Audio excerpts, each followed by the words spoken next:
Capítulo 1. Aprendendo a falar a linguagem de Deus. Você tem problemas? A resposta está bem debaixo do seu nariz, pelo menos em grande parte. Não creio que alguém possa viver em vitória sem estar bem informado do poder das palavras. Normalmente, quando temos montanhas em nossa vida, falamos sobre elas, mas a palavra de Deus nos instrui a falar para elas, como observamos nas palavras de Jesus nessa passagem. Você está falando sobre suas montanhas ou para suas montanhas? Quando Jesus disse para falarmos à nossa montanha em fé, ordenando que se erga e se lance ao mar, essa é uma declaração fundamental que merece um estudo. Em primeiro lugar, o que falamos para as montanhas em nossa vida? É óbvio que não é para lançar sobre elas a nossa vontade, mas sim a vontade de Deus expressa em sua palavra. Em Lucas 4, quando Jesus estava sendo tentado por Satanás no deserto, ele respondeu a cada tentação com a palavra de Deus. Jesus repetidamente diz: "Está escrito", e os versículos citados que vão de encontro às mentiras e decepções do diabo se seguem. Temos uma tendência de tentar isso por um tempo, e quando não vemos resultados rápidos, paramos de falar a palavra para os problemas e novamente começamos a falar nossos sentimentos, que é provavelmente o que nos levou ao começo de tudo. O entalhador pode martelar uma pedra 99 vezes sem que haja evidência de que esteja acontecendo alguma coisa. Então, na centésima vez, ela pode partir-se em duas. Cada golpe estava enfraquecendo a pedra, sem que houvesse sinais que o indicassem. A persistência é um elo vital para a vitória. Devemos saber em que cremos e dedicar-nos a conhecê-lo até ver o resultado. Obediência e perdão são tão importantes quanto fé e perseverança. Por isso vos digo que tudo quanto em oração pedirdes, crede, acredite e confie que recebestes, e será assim convosco. E quando estiverdes orando, se tendes alguma coisa contra alguém, perdoai, esqueça, para que vosso Pai Celestial vos perdoe as vossas próprias ofensas. Mas se não perdoardes também, vosso Pai Celestial não vos perdoará as vossas ofensas. Marcos capítulo 11, verso do 24 ao 26. Para ter certeza de que mantemos o equilíbrio neste ensinamento, deixe-me dizer-lhe que falar a palavra de Deus é algo poderoso e absolutamente necessário para vencer. No entanto, essa não é a única doutrina na palavra de Deus. Por exemplo, a obediência é igualmente importante. Se uma pessoa pensa que pode viver em desobediência e ao mesmo tempo falar a palavra de Deus para suas montanhas e ainda assim ser vitoriosa, ficará profundamente desapontada, como Jesus demonstra claramente nesta passagem. Marcos capítulo 11, do 22 ao 26, deve ser considerado como um todo. No versículo 22, Jesus disse que devemos ter fé em Deus. No versículo 23, ele ensina a liberar fé falando para as montanhas. No versículo 24, ele fala da oração e da importância de orar crendo. No versículo 25, Jesus manda perdoar. E no versículo 26, ele afirma claramente que se não perdoarmos, também nosso Pai Celestial não perdoará as nossas ofensas. Não há nenhum poder em falar a uma montanha se o coração estiver cheio de falta de perdão. E esse é um problema endêmico entre os filhos de Deus. Multidões de pessoas que aceitam Cristo como seu salvador pessoal se decepcionam ao tentar colocar em prática um dos princípios de Deus enquanto ignoram completamente outro. Obediência é o tema central da Bíblia. Para muitos de nós, a vida está um caos por causa da desobediência. A desobediência pode ser resultado de ignorância ou de rebelião. A única maneira de sair do caos é arrepender-se e retornar à submissão e à obediência. Não ignore os ses e os mas. Se atentamente ouvires a voz do Senhor, teu Deus, tendo cuidado de guardar todos os seus mandamentos que hoje te ordeno, o Senhor teu Deus te exaltará sobre todas as nações da terra. Se ouvires a voz do Senhor teu Deus, virão sobre ti e te alcançarão todas essas bênçãos. Deuteronômio, capítulo 28, verso 1 e 2. Por favor, observe os ses nesta passagem. Com muita frequência, escolhemos ignorar os ses e os mas na Bíblia. Considere, por exemplo, 1 Coríntios 1, 9 e 10. Fiel é Deus, confiável, fidedigno e, portanto, verdadeiro em suas promessas. E podemos depender dele, pelo qual foste chamado à comunhão de seu Filho Jesus Cristo, nosso Senhor. Rogo-vos, irmãos, pelo nome de nosso Senhor Jesus Cristo, que faleis todos a mesma coisa, e que não haja entre vós divisões, antes sejais inteiramente unidos na mesma disposição mental e no mesmo parecer. Deus é fiel e nos beneficiamos dessa fidelidade a honrá-lo em obediência nos relacionamentos. A desobediência não muda Deus, ele é fiel apesar da desobediência. A obediência, no entanto, abre porta para a bênção, que foi liberada por causa da bondade de Deus. Este livro seria uma tragédia na minha avaliação se eu tentasse ensinar que podemos receber o que dizemos sem esclarecer que isso deve ser alinhar com a palavra de Deus e sua vontade. Falar para as montanhas não é um passe de mágica ou encantamento que usamos quando estamos com problema ou quando queremos alguma coisa e continuamos no estilo de vida desobediente e carnal. Crianças.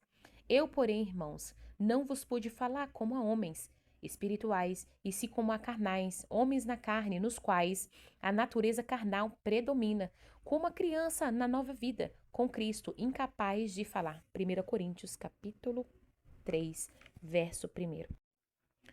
Enquanto estivermos na carne, devemos orar e esperar que Deus nos mostre misericórdia e não nos dê o que pedimos. Falamos muitas coisas que são da nossa vontade e não da vontade de Deus, simplesmente porque não conhecemos a diferença.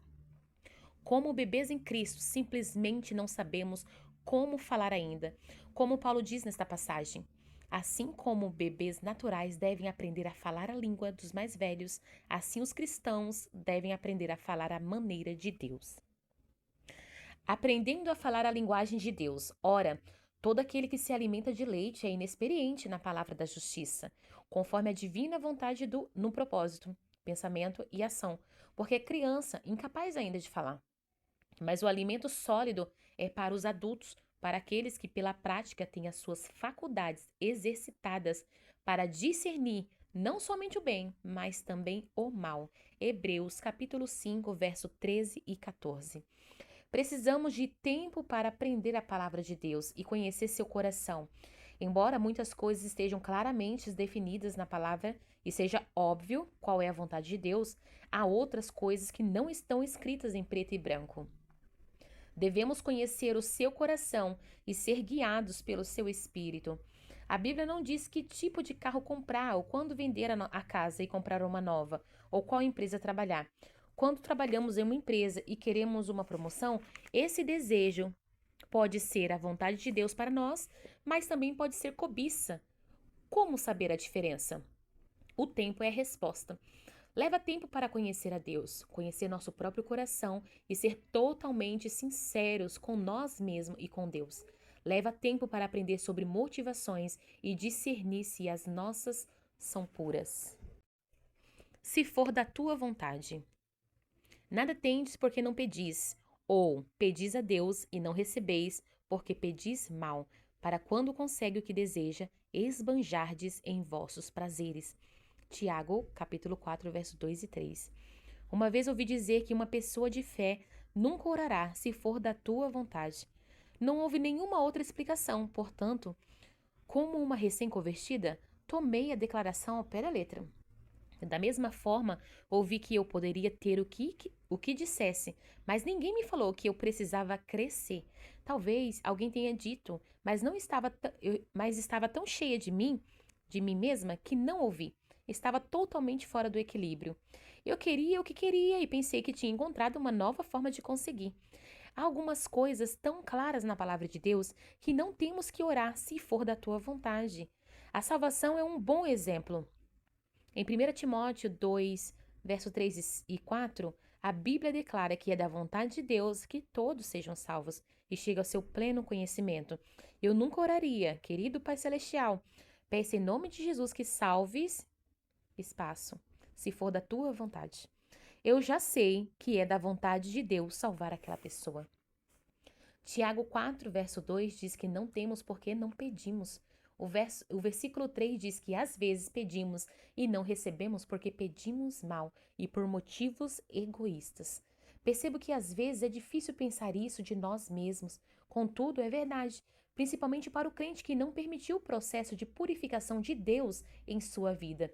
Nesse estado, uma pessoa tem Deus dentro dela, mas também tem uma abundância de si mesma. Quando o que pedimos não está claramente descrito na palavra e não temos certeza da resposta de Deus, é sábio e é um ato de verdadeira submissão orar, seja feita a tua vontade. Lembro-me de um exemplo, muitos anos atrás, quando meu marido Dave e eu estávamos de férias, no lindo lugar na Geórgia.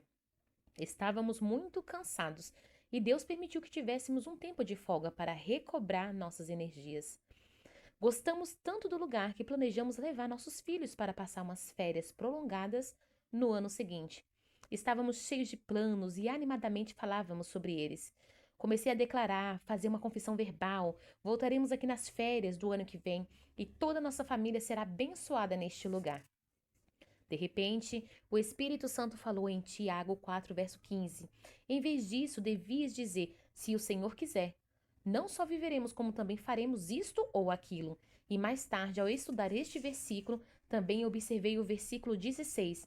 Agora, entretanto, vós jactais falsamente das vossas arrogantes pretensões. Toda jactância semelhante a essa é maligna. Há uma diferença entre fé e confiança, tolice e presunção. A menos que a diferença seja discernida, a vida espiritual se torna uma tragédia em vez de um triunfo. Pessoalmente, não sinto que seja fraca na fé quando oro: Senhor, eu quero isto, se for da tua vontade. Se isso se encaixa no teu plano, se for o teu melhor para mim e se for no teu tempo. Provérbios 3:7 diz: não sejais sábio aos teus próprios olhos. Guarda esse versículo no coração e acredite, ele me poupou de muita angústia. Houve um tempo em que pensei que soubesse tudo e que de todos me ouvissem nos daríamos bem. Descobri, no entanto, que não sei absolutamente nada, comparando com o que Deus sabe. Devemos resistir à tentação de brincar de ser o Espírito Santo. Pelo contrário, devemos deixar Deus ser Deus. Equilíbrio, sabedoria, prudência, bom senso e bom julgamento. Todo prudente procede com conhecimento, mas o autoconfiante, insensato, espraia sua loucura. Provérbios 13:16.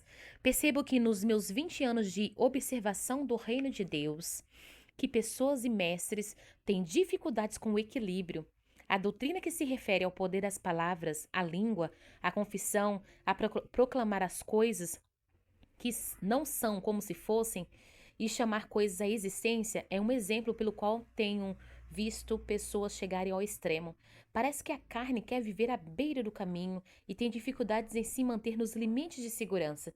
Seja sóbrios, temperados, equilibrados e vigilantes. O diabo, vosso adversário, anda em derredor como um leão que ruge, com uma voz feroz, procurando alguém para devorar. 1 Pedro 5, verso 8. Os extremos são, na verdade, o playground do diabo. Se ele não pode levar um crente a ignorar completamente uma verdade e viver decepcionado, sua próxima tática será torná-lo tão parcial e sem equilíbrio com aquela verdade que não estará numa condição melhor do que antes. Às vezes, ele estará bem pior. A sabedoria é o tema central da palavra de Deus. Na verdade, não há verdadeira vitória sem ela. No Webster Dicionário, sabedoria é definida como 1. Compreensão do que é verdadeiro, certo ou duradouro. 2. Bom julgamento, senso comum. Tenho lidado com muitas pessoas nos últimos anos, tanto leigos quanto ministro da igreja, que simplesmente não usam o bom senso. A sabedoria não é radical. Provérbios 1, verso do 1 ao 4 diz que a sabedoria é cheia de prudência e a prudência é boa despenseira. Neste dicionário, prudência é definida como administração cuidadosa, economia. O adjetivo prudente é definido como usar bom julgamento ou bom senso ao lidar com assuntos práticos. Creio que podemos dizer que a sabedoria é uma combinação de equilíbrio, bom senso e bom julgamento. O mestre da palavra de Deus tem a responsabilidade de se fazer entender de maneira sensata para que os crentes de qualquer nível espiritual o compreendam. Fazer uma declaração generalizada de que você pode ter o que diz sem qualquer explicação é perigosa para o cristão imaturo. Creio que, como mestres chamados para treinar os filhos de Deus, é nossa responsabilidade perceber que nem todos que nos ouvem compreendem essa declaração. Significa que você pode ter o que diz se o que diz está alinhado com a palavra e a vontade de Deus naquele momento particular. As pessoas carnais ouvem a mensagem com o ouvido carnal. Durante seu crescimento espiritual, elas podem ouvir a mesma mensagem de maneira completamente diferente do que ouviram na primeira vez. Isso não quer dizer que a mensagem estava errada, mas um pouco mais de esclarecimento poderia ter evitado que os bebês espirituais ficassem seguros. A maioria dos mestres tem uma tendência própria em seus ensinamentos, o que é legítimo. Isso tem a ver com o chamado de Deus na vida deles. Alguns são chamados para exortar e manter os filhos de Deus animados, zelosos e perseverantes. Outros podem ser chamados para ensinar a fé e outros prosperidade. Há aqueles que são chamados para ensinar, quase que exclusivamente finanças. Muitos têm sido chamados para ensinar e ministrar sobre a cura. Penso que quando as pessoas são chamadas para fazer alguma coisa, então estão tão cheias do que Deus colocou nelas que, se não forem cuidadosas, podem ficar tendenciosas. Podem começar a agir como se o que estão ensinando fosse a única coisa importante na Bíblia. Isso pode não ser intencional, mas novamente sinto que é a nossa responsabilidade ter certeza de que estamos apresentando o material de forma equilibrada, lembrando que os bebês em Cristo só conhecem o que ministramos a eles e nada mais. Creio fortemente no poder da confissão. Creio que devemos falar para as nossas montanhas e também que muitas, se não a maioria das respostas aos problemas estão definitivamente bem debaixo do nosso nariz, na língua. Creio fortemente na maturidade do crente, na crucificação da natureza carnal, da morte do egoísmo, na necessidade da obediência e na submissão ao Espírito Santo. Em outras palavras, não estou tentando ensinar algo que somente o ajude a sair do problema ou conseguir algo que você queira. Tenho esperança de ajudá-lo a aprender como cooperar com o Espírito Santo para ver a vontade de Deus cumprida em sua vida.